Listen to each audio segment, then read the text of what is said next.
Good morning, children. Welcome back to our English class. Today we are doing the activities of a village pooram. ഇന്ന് village പൂരത്തിലെ activities ആണ് ചെയ്യുന്നത്. All of you take page number 125. Village പൂരത്തിലെ activities. There are several expressions in a village pooram associated with sights, visual and sounds auditory. Classify them in as shown below. Village Pooram എന്ന ലെസണിൽ several expressions ഉണ്ട്. എന്നൊക്കെ visual നമുക്ക് കാണാൻ പറ്റുന്നത്, auditory meaning കേൾക്കാൻ പറ്റുന്നത്. Visual sites കാണാൻ പറ്റുന്ന കാര്യങ്ങളുണ്ട്, കേൾക്കാൻ പറ്റുന്നതുണ്ട് അല്ലേ. എന്തൊക്കെയാണ് വിഷ്വൽ സൗണ്ട്സ്? വിഷ്വൽ ഏതൊക്കെയാണ്? മൗണ്ടെയിൻസ് ഓഫ് ബനാനാസ് അല്ലേ. നമ്മുടെ കണ്ണിൽ അത് കേൾക്കുമ്പോഴേ നമ്മുടെ മനസ്സിൽ ഒരു കുന്നോളം ബനാന ഇങ്ങനെ കൂട്ടിയിട്ടിരിക്കുന്നത് കാണാൻ പറ്റും അല്ലേ. Visuals. Mountains of bananas, hillocks of paddy, ഒരു കുന്നോളം നെല്ലിങ്ങനെ കൂട്ടിയിട്ടിരിക്കുന്നു. Rows of glinting glass bangles അല്ലേ, തിളങ്ങുന്ന ഗ്ലാസ് കുപ്പിവളകൾ അല്ലേ. ടോയ്സ് അല്ലേ, കളിപ്പാട്ടങ്ങൾ. ഇതെല്ലാം ഇങ്ങനെ പിക്ചർ ഇങ്ങനെ പറയുമ്പോൾ തന്നെ നമ്മുടെ മനസ്സിലേക്ക് ഈ വിഷ്വൽസ് കടന്നു വരും അല്ലേ. എന്തൊക്കെയാണ്? Mountains of bananas, hillocks of paddy, rows of glinting glass bangles, toys അല്ലേ. ഇനി നിങ്ങൾക്ക് ടെക്സ്റ്റ് വായിച്ചിട്ട് നിങ്ങൾക്ക് ഇഷ്ടം എത്ര വിഷ്വൽസ് ഏതൊക്കെയാണെന്ന് എഴുതാൻ പറ്റും. Then auditory. എന്തൊക്കെയാണ് നമുക്ക് കേൾക്കാൻ പറ്റുന്നത്? ട്രമ്മേഴ്സ് ബീറ്റിംഗ് ദെയർ ചെണ്ടാസ് അല്ലേ. ട്രമ്മേഴ്സ് ആണെങ്കിൽ അവരുടെ ചെണ്ടയടിക്കുന്നു. The call of the vendors, കച്ചവടക്കാരൊക്കെ നമ്മളെ ഇങ്ങനെ വിളിക്കുന്നു അല്ലേ. പിന്നീടാണെങ്കിൽ the Pooram ground sees the blossoming of many art forms. ഇതൊക്കെ ആർട്ട് ഫോംസ് ഒക്കെ ഉണ്ട് അല്ലേ, കേൾക്കാനും കാണാനൊക്കെ പറ്റുന്നത്. അപ്പോൾ അതൊക്കെ നിങ്ങൾ രണ്ടെണ്ണം ഇവിടെ എഴുതാം. ടെസ്റ്റ് നല്ല റീഡ് ചെയ്തിട്ട് തന്നെ എഴുതുക. ടീച്ചർ വിഷ്വൽസും ഓഡിറ്ററി എഴുതിയിട്ടുണ്ട്. ഓഡിറ്ററി വെച്ചാൽ കേൾക്കാൻ പറ്റുന്നത്. വില്ലേജ് പൂരത്തിന് പൈറോടെക്നിക്സ് കാണാനും പറ്റുന്നതാണ്, കേൾക്കാനും പറ്റുന്നതാണ് അല്ലേ. ഓക്കെ, അപ്പോൾ നിങ്ങൾക്ക് വായിച്ച് നോക്കിയിട്ട് രണ്ടെണ്ണം തനിയെ എഴുതുക. നെക്സ്റ്റ് നോക്കേ. Collect the Okay, read the line. Came the boys like a flock of sheep from the poem Somebody's Mother. അപ്പോൾ ഫ്ലോക്ക് ഓഫ് ഷീപ്പ് എന്ന് വെച്ചാൽ മീനിങ് എന്താണ്? ഒരു കൂട്ടം ആടുകൾ അല്ലേ. ഫ്ലോക്ക് ഓഫ് ഷീപ്പ് എന്ന് വെച്ചാൽ ഒരു കൂട്ടം ആട്. ഇതിന് കളക്റ്റീവ് നൗൺ എന്നാണ് പറയുന്നത്. സംബഡീസ് മദറിലെ ഈ വാക്ക് ഫ്ലോക്ക് ഓഫ് ഷീപ്പ് എന്ന് പറയുന്നത് കളക്റ്റീവ് നൗണാണ്. The word flock stands for a group. ഒരു ഗ്രൂപ്പിന് വേണ്ടി ഒരു കൂട്ടം ആടുകളെന്ന് പറയുന്നതിന് പകരമാണ് ഫ്ലോക്ക് ഓഫ് ഷീപ്പ് എന്ന് യൂസ് ചെയ്യുക. അപ്പോൾ ഈ ഇംഗ്ലീഷിൽ ഇങ്ങനെ ഒരു കൂട്ടത്തെ കാണിക്കുന്ന വാക്കുകളെ കളക്റ്റീവ് നൗൺസ് എന്നാണ് പറയുക. ഒരു കൂട്ടത്തെ കാണിക്കുന്ന വാക്കുകളെ കളക്റ്റീവ് നൗൺസ് എന്നാണ് പറയുക. Read the following passage and identify such words. അപ്പോൾ ഇതിനകത്തൊരു പാരഗ്രാഫ് കൊടുത്തിട്ടുണ്ട്. ടീച്ചറിന് എക്സ്പ്ലെയിൻ ചെയ്യാം. വളരെ ഇൻട്രസ്റ്റിംഗ് ആയിട്ടുള്ളതാണ്. Once there was a custom in a university if a professor was late by 10 minutes the class was suspended. ഇപ്പോൾ ഒരു യൂണിവേഴ്സിറ്റിയിൽ ഒരു കസ്റ്റം ഉണ്ടായിരുന്നു. ആ പഠിപ്പിക്കാൻ പറ്റുന്ന പ്രൊഫസർ ലേറ്റായാൽ 10 minutes ലേറ്റായാൽ ക്ലാസ് ഉണ്ടായിരിക്കുന്നതല്ല. 10 minutes ലേറ്റായാൽ അന്ന് ക്ലാസ് കാണത്തില്ല. One day professor arrived early for a 9 AM. ഒരു ദിവസം ഒരു പ്രൊഫസർ ആണെങ്കിൽ 9 മണിക്ക് മുമ്പേ വന്നു. He could see only a stack of chairs. അദ്ദേഹത്തിന് കാണാൻ പറ്റിയത് ഒരു കൂട്ടം ചെയറുകൾ മാത്രമാണ്. ഒരു കൂട്ടം എ സ്റ്റാക്ക് ഓഫ് ചെയർസ്, ഒരു കൂട്ടം ചെയർസ് കാണും. He had a pile of books with him. അദ്ദേഹത്തിൻ്റെ കയ്യിൽ ഒരുപാട് ബുക്സുകൾ ഇങ്ങനെ അടുക്കി വെച്ചിരുന്നു. Pile of books. He wanted to take them to the library. അത് അദ്ദേഹത്തിന് ലൈബ്രറിയിലേക്ക് കൊണ്ടുപോകണം അല്ലേ. He kept his bunch of keys on the table. Bunch of keys എന്ന് വെച്ചാൽ ഒരു കൂട്ടം താക്കോൽ കൂട്ടം. ഇതിനാണ് ബഞ്ച് ഓഫ് കീസ്, താക്കോൽ കൂട്ടം. ടേബിൾ വെച്ചു ആൻഡ് ബാക്ക് ടു ദ ലൈബ്രറിയിലേക്ക് പോയി. By the time he got back to the class it was 9:10. The room was empty. പക്ഷേ അദ്ദേഹം ക്ലാസ്സിലേക്ക് തിരിച്ചു വന്നപ്പോൾ 9:10 ആയി. Room was empty. Room empty ആയിരുന്നു. The next day he told he students when my keys are here I am here. അപ്പോൾ ഈ കുട്ടികൾ 9:10 ആയപ്പോഴേ സാറ് വന്നിട്ടെന്ന് എഴുതി ക്ലാസ്സിൽ നിന്ന് ഇറങ്ങിപ്പോയി കാണും അല്ലേ. അപ്പോൾ അദ്ദേഹം എന്ത് വെച്ചു? By the time he got back to the class, പിന്നീട് ക്ലാസ് വന്നപ്പോൾ it was 9:10, the room was empty, റൂമിൽ ആരുമില്ല. The next day he told his students, അടുത്ത ദിവസം അദ്ദേഹം സ്റ്റുഡൻസിൻ്റെ അടുത്ത് പറഞ്ഞു, when my keys are here, എൻ്റെ കീസ് ഇവിടെ ഉണ്ടെങ്കിൽ ഐ ആം ഹിയർ, ഞാനിവിടെ ഉണ്ടായിരിക്കും. അഥവാ നിങ്ങൾ എന്നെ കണ്ടില്ലെങ്കിലും എൻ്റെ കീസ് ഇവിടെ ഉണ്ടെങ്കിൽ ഞാൻ ഇവിടെ എവിടെയെങ്കിലും കാണും, പെട്ടെന്ന് തന്നെ ക്ലാസ് വരുമെന്നാണ് അദ്ദേഹം ഉദ്ദേശിച്ചത്. He kept the keys in the chest of dryers and walk down the flight of steps. ഇത് അദ്ദേഹം പറഞ്ഞിട്ട് അദ്ദേഹത്തിൻ്റെ കീസ് ചെസ്റ്റ് ഓഫ് ഡ്രയേഴ്സ്, അവിടെ ഒരു മേശയുടെ ആ ഡ്രയേഴ്സിൽ വെച്ചിട്ട്, and walk down the flight of steps കയറി, ഇങ്ങനെ ഒരു കൂട്ടം സ്റ്റെപ്സ് ഇങ്ങനെ കയറിപ്പോയി. The following day he arrived at 9, അടുത്ത ദിവസം അദ്ദേഹം 9 മണിക്ക് വന്നു അല്ലേ. ഹി സാ 28 കീസ് ഓൺ ദ ഡെസ്ക്സ്, അപ്പോൾ അദ്ദേഹം എന്താണ് കണ്ടത്? 28 കീസ്, ആ കുട്ടികളെല്ലാവരും അവരുടെ കീസ് വെച്ചിട്ട് ക്ലാസ്സിൽ നിന്ന് പുറത്തു പോയി. ആൻഡ് നോ സ്റ്റുഡൻസ്, കുട്ടികളൊന്നും ഇല്ല. ഇതൊരു സ്റ്റോറിയാണ്. അപ്പോൾ ഇതിനകത്ത് കളക്റ്റീവ് നൗൺസ് എടുത്ത് എഴുതാനാണ് പറഞ്ഞിരിക്കുന്നത്. കളക്റ്റീവ് നൗൺസ്, ഒരു കൂട്ടത്തെ കാണിക്കുന്ന nouns. Okay, A stack of chairs, ഒരു കൂട്ടം ചെയേഴ്സിന് എന്താ പറയുക? A stack of chairs. Then A pile of books,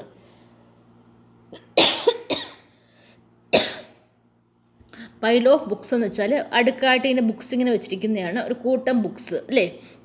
bench of keys, താക്കോൽ കൂട്ടത്തിനാണ് ബഞ്ച് ഓഫ് കീസ് എന്ന് പറയുക. ദെൻ ചെസ്റ്റ് ഓഫ് ട്രയേഴ്സ്, ഈ മേശയുടെ ട്രയറിനാണ് അങ്ങനെ പറയുക. ഫ്ലൈറ്റ് ഓഫ് സ്റ്റെപ്സ് എന്ന് വെച്ചാൽ ഒരുപാട് സ്റ്റെപ്സ് ഇങ്ങനെ കയറി, ഒരുപാട് സ്റ്റെപ്സിനാണ് ഫ്ലൈറ്റ് ഓഫ് സ്റ്റെപ്സ് എന്നാണ് പറയുക. എന്തൊക്കെയാണ്? A stock of chairs, pile of books, bunch of keys, chest of drawers, flight of steps. ഇതാണ് കളക്റ്റീവ് നൗൺ എന്ന് പറയുക. ഇപ്പോൾ expressions, words that refer to a group. ഇപ്പോൾ ഈ ബഞ്ച് ഓഫ് കീസ് എന്നാണ് expression. Words that refer to a group എന്ന് വെച്ചാൽ ബഞ്ചാണ് ഇവിടെ എഴുതേണ്ടത്. ഒരു കൂട്ടത്തെ കാണിക്കുന്ന വാക്കെന്ന് പറയുന്നത് എ ബഞ്ച് ഓഫ് എന്നല്ലേ. ഇപ്പോൾ ഇവിടെ എടുത്തെഴുതാൻ നിങ്ങൾക്ക് എ ബഞ്ച് ഓഫ് അല്ലേ. എ ബഞ്ച് ഓഫ് ആണ് ഇവിടുത്തെ എന്താണ് കളക്റ്റീവ് നോൺ. നെക്സ്റ്റ് നോക്കുക, എ പൈൽ ഓഫ് ബുക്സ്, ഇവിടെ എടുത്ത് എഴുതുക എ പൈൽ ഓഫ് ബുക്സ് എന്ന് എഴുതുക. Words that refer to a group എന്താണ്? A pile. Next stock of chairs എഴുതാം. എന്താ? സ്റ്റോക്ക് ഓഫ്, അതാണ് word that refer to a group. Then chest of drawers, ചെസ്റ്റാണ് ഗ്രൂപ്പിനെ കാണിക്കുന്നത്. ഫ്ലൈറ്റ് ഓഫ് സ്റ്റെപ്സിൻ്റെ കൂട്ടം, ഫ്ലൈറ്റ് ഓഫ് സ്റ്റെപ്സ്, ഫ്ലൈറ്റാണ് സ്റ്റെപ്സിനെ കാണിക്കുന്നത്. ഓക്കെ, ഇതാണ് കളക്റ്റീവിനാണ്. നെക്സ്റ്റ് പേജ് ഡിസ്റ്റർ എഴുതിയിട്ടുണ്ട്. നോക്കെ, കുറച്ച് വാക്കുകൾ ഇവിടെ കൊടുത്തിട്ടുണ്ട്. ഈ ബോക്സിൽ കുറച്ച് എടുത്തിട്ടുണ്ട്. Fill in the blanks using appropriate words from those given in the brackets. ബ്രാക്കറ്റിൽ നിന്ന് കറക്റ്റ് വാക്കെടുത്ത് എഴുതുക. നോക്കെ, ബെവി ഓഫ് ലേഡീസ്, ലേഡീസിൻ്റെ കൂട്ടത്തിന് എന്താ പറയുക? Bevy of ladies. Team of players, flight of steps, gang of thieves, pack of dogs, bunch of bananas, group of islands, clump of trees, stalk of hay, bouquet of flowers, regiment of soldiers. ഇതാണ് collective nouns. ഇങ്ങനെ ഈ ലേഡീസിൻ്റെ കൂട്ടത്തിനെ പറയുന്ന bevy of ladies എന്നേ പറയത്തുള്ളൂ, team of ladies എന്ന് പറയത്തില്ല. Bevy of ladies, ഒരു കൂട്ടം കളിക്കാർ. Team of players, flight of steps, ഒരു കൂട്ടം സ്റ്റെപ്സ് അല്ലേ, flight of steps. Gang of thieves, കള്ളന്മാരുടെ കൂട്ടത്തിന് പറയുന്നതാണ് നമ്മൾ ഗാങ് ഓഫ് തീവ്സ് എന്ന് പറയും. ഡോഗ്സിൻ്റെ കൂട്ടമാണെങ്കിൽ പാക്ക് ഓഫ് ഡോഗ്സ്. ബനാനാസിൻ്റെ കൂട്ടമാണെങ്കിൽ ബഞ്ച് ഓഫ് ബനാനാസ്. ഐലൻഡ്സിൻ്റെ കൂട്ടം group of islands. Clump of trees, stack of hay, bouquet of flowers, regiment of soldiers. ഇതാണ് കളക്റ്റീവ് നൗൺ. ഇത് നന്നായിട്ട് പഠിച്ചു വയ്ക്കുക, എക്സാമിനൊക്കെ ചോദിക്കുന്നൊരു ക്വസ്റ്റ്യനാണ്. Then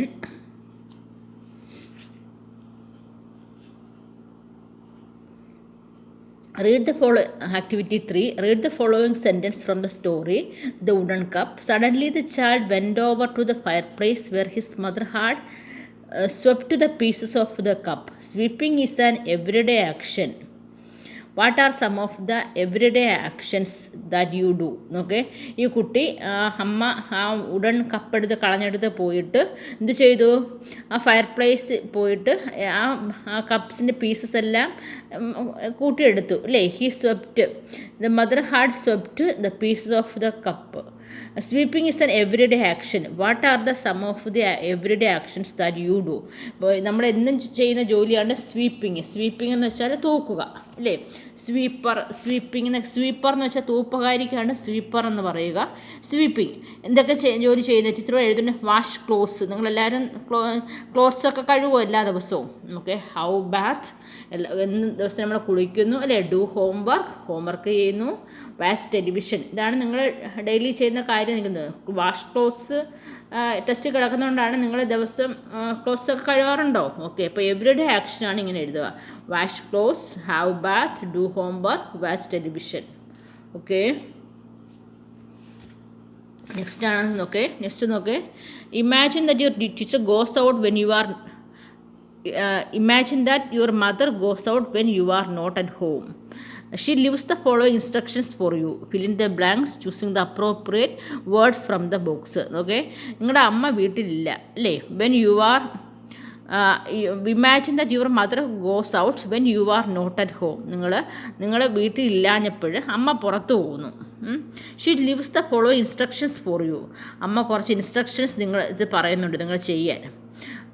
fill in the blanks choosing the appropriate words from the ബോക്സിൽ നിന്നും കറക്റ്റ് വാക്കെടുത്ത് ഫില്ല് ചെയ്യുക. Okay, dear son, daughter. അപ്പോൾ ഒരു അമ്മ പുറത്ത് പോവുകയാണ്. പുറത്ത് പോകുന്ന സമയത്ത് മകൻ അവിടെ ഇല്ല. അപ്പോൾ അമ്മ ഒരു തുണ്ടിന് അതിൽ പേപ്പർ എഴുതി വെച്ചിട്ട് പോകുന്നു എന്തൊക്കെ ചെയ്യണം. നമ്മൾ പുറത്ത് പോവുകയാണ്. Okay, dear son, I am going out and will be back only in the evening അല്ലേ.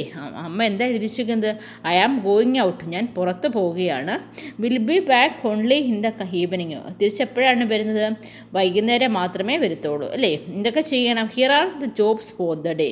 നിങ്ങൾക്ക് എന്തൊക്കെ ജോലിയുണ്ട്.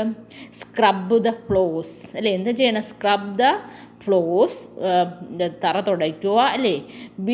ബീറ്റ് ദ കാർപ്പറ്റ്സൊക്കെ അടിച്ച് പൊടിയൊക്കെ കളയുക. ഡസ്റ്റ് ദ ഫർണിച്ചറിലെ പൊടിയൊക്കെ എടുത്ത് കളയുക. മേക്ക് ദ ബെഡ്സ് വെച്ചാൽ ബെഡൊക്കെ വൃത്തിയാക്കി ഇടുക. ദെൻ ചേഞ്ച് ദ ഷീറ്റ്സ്, ബെഡിലെ ഷീറ്റ് ചേഞ്ച് ചെയ്യുക. ടൈഡി ദ ഹൗസ്, വീട് വൃത്തിയാക്കുക. എംപ്റ്റി ദ റബ്ബിഷ്, അപ്പോൾ ടൈഡി ദ ഹൗസ്, വീട് വൃത്തിയാക്കുക. എംപ്റ്റി ദ റബ്ബിഷ്, വേണ്ടാത്ത അഴുക്ക് തുണിയൊക്കെ പുറത്ത് എംപ്റ്റി ചെയ്യുക. കുക്ക് ദ സപ്പർ കുക്ക് ചെയ്യുക. Wash the laundry and clean out the fireplace. അപ്പം വാഷ് ദ ലോണ്ട്രി, വസ്ത്രങ്ങളൊക്കെ കഴുകുക. And clean out the fireplace clean ചെയ്യുക. ഇതെത്രയും ജോലികളാണ് അമ്മ പുറത്ത് പോയപ്പോഴും കുട്ടിക്കായിട്ട് വെച്ചിരിക്കുന്നത്. എന്തൊക്കെയാണ്, I am going out and will be back only in the evening, ഞാൻ പുറത്ത് പോവുകയാണ്, എപ്പോഴാണ് തിരിച്ച് വൈകുന്നേരം. എന്തൊക്കെ ചെയ്യണം. Okay, here are the jobs for the day. Scrub the floor തുടയ്ക്കുന്ന എന്താ പറയുക, സ്ക്രബ് ചെയ്യുക. Scrub the floors. Beat the കാർപ്പറ്റ്സൊക്കെ പുറത്തെടുത്ത് അടിച്ച് വൃത്തിയാക്കുക. ഡസ്റ്റ് ദ ഫർണിച്ചറിലെ ഡസ്റ്റൊക്കെ തുടയ്ക്കുക. മേക്ക് ദ ബെഡ്സ്, കട്ടിലൊക്കെ വൃത്തിയാക്കി ഇടുക അല്ലേ. ചേഞ്ച് ദ ഷീറ്റ്സ്, കട്ടിലെ ഷീറ്റൊക്കെ മാറ്റുക. ടൈഡി ദ ഹൗസ്, വീട് വൃത്തിയാക്കുക അല്ലേ. എംപ്റ്റി ദ റബ്ബിഷ്, അഴുക്കൊക്കെ വൃത്തിയാക്കുക. കുക്ക് ദ സപ്പർ കുക്ക് ചെയ്യുക. രാത്രിത്തേക്കുള്ള ഭക്ഷണം കുക്ക് ചെയ്യണം അല്ലേ. വാഷ് ദ ലോണ്ട്രി, നമ്മൾ അഴുക്ക് തുണികളൊക്കെ വാരിയിട്ടേക്കുമല്ലോ, അപ്പോൾ തുണിയെല്ലാം അലക്കണം. And clean out the fireplace വൃത്തിയാക്കുക. അപ്പോൾ ഇത്രയും ജോലികൾ അമ്മ മകന് വേണ്ടി എഴുതി വെച്ചിരിക്കുകയാണ് അല്ലേ. നിങ്ങൾ ഇതിനകത്ത് ഏതൊക്കെ ജോലി ചെയ്യും. സ്ക്രബ് ദ ഫ്ലോർസ്, വീടൊക്കെ തുടയ്ക്കാറുണ്ടോ. ചവിട്ടിയൊക്കെ എടുത്ത് അടിച്ച് പൊടിയൊക്കെ കളയുമോ. ഫർണിച്ചറിലെ പൊടിയൊക്കെ അടിച്ച് കളയുന്നു ഇല്ലേ. എന്തൊക്കെയാണ് ചെയ്യുന്നത്. ബെഡൊക്കെ ക്ലീൻ ചെയ്യാൻ അമ്മ പറയുന്നു. ബെഡൊക്കെ വൃത്തിയാക്കിയിടാൻ, ഫുഡ് കുക്ക് ചെയ്യാൻ എല്ലാം ഈ കുട്ടി ചെയ്യാൻ പറയുന്നു. Okay, next page.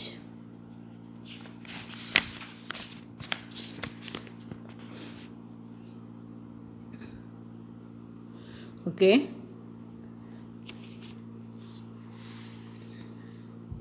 ഈ കുറച്ച് വാക്കുകൾ ഈ ഫോഗ്, ഈഗിൾ കൊടുത്തിട്ടുണ്ട്. Read the sentence. The Pooram ground sees the blossoming of many art forms. ലെസനകത്തുള്ളൊരു ഒരു സെൻറ്റൻസ് ആണത്. ഓക്കെ, കുറച്ച് ഫോഗ് ദ ഈഗിൾ അത് സിമ്പിൾ പ്രസൻറ്റൻസ് ആണ്. ഫോഗ് എന്തൊക്കെ ചെയ്യുക? Comes, sits, moves. ഇത് വായിച്ച് നോക്കി എഴുതാൻ പറ്റും. ഈഗിൾ എന്താ ചെയ്യുന്നത്? വായിച്ച് നോക്കുക, എഴുതുക. സി എന്താണ് ചെയ്യുന്നത്? വായിച്ച് നോക്കുക, എഴുതുക. ഓക്കെ, ടെസ്റ്റ് നന്നായിട്ട് വായിച്ച് നോക്കിയിട്ട് നിങ്ങൾ ടീച്ചറോട് ആൻസർ എഴുതിയിട്ടുണ്ട്. നിങ്ങൾ അന്നേരം തനിയെ ചെയ്യാൻ നോക്കുക. Next, what do the following words just? Comes, claps, sits, moves, crawls, falls, watches.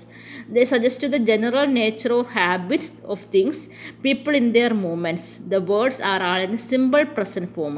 അപ്പോൾ സിമ്പിൾ പ്രസൻറ്റ് ടെൻസ് ആണെന്ന് ടീച്ചർ പറയും. നമ്മൾ ഡെയിലി ചെയ്യുന്ന കാര്യങ്ങൾ സിമ്പിൾ പ്രസൻറ്റ് ടെൻസിലാണ് എക്സ്പ്രസ് ചെയ്യുക. നമ്മൾ എപ്പോഴും ചെയ്യും. നമ്മൾ ഹോംവർക്ക് ചെയ്യുന്നു, ബ്രഷ് ചെയ്യുന്നു, അല്ലെങ്കിൽ രാവിലെ എഴുന്നേൽക്കുന്നു.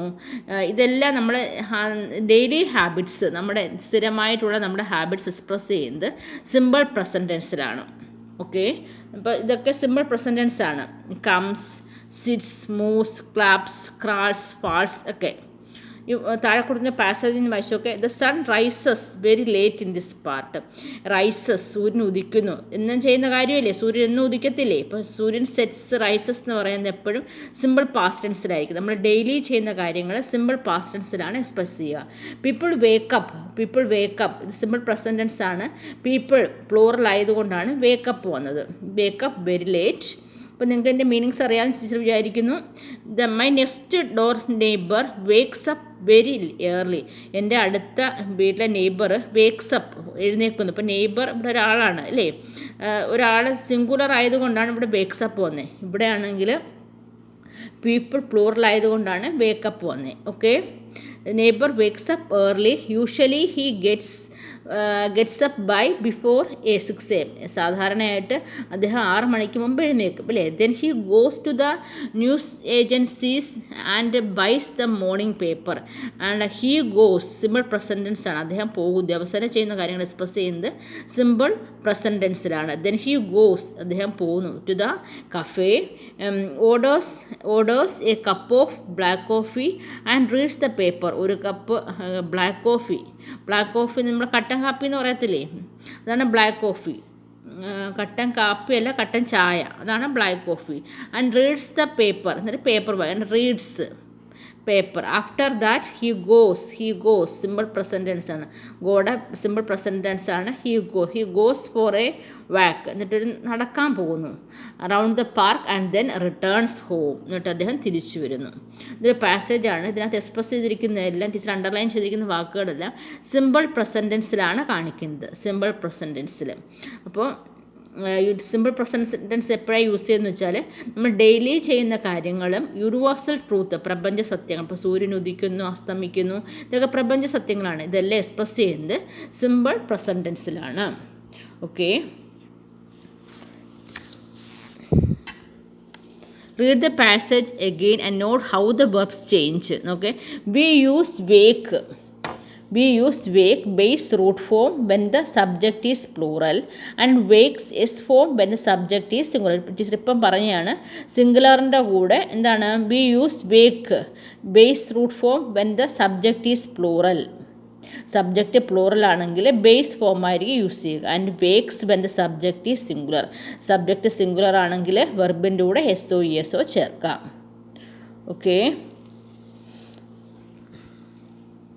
ഓക്കെ ചിൽഡ്രൻ, ടെസ്റ്റ് നന്നായിട്ട് റീഡ് ചെയ്യുക.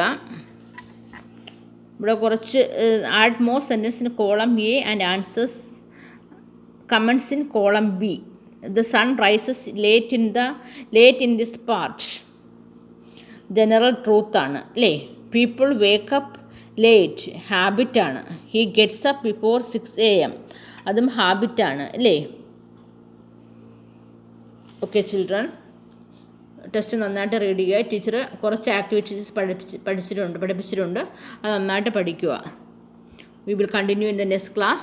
Thank you children.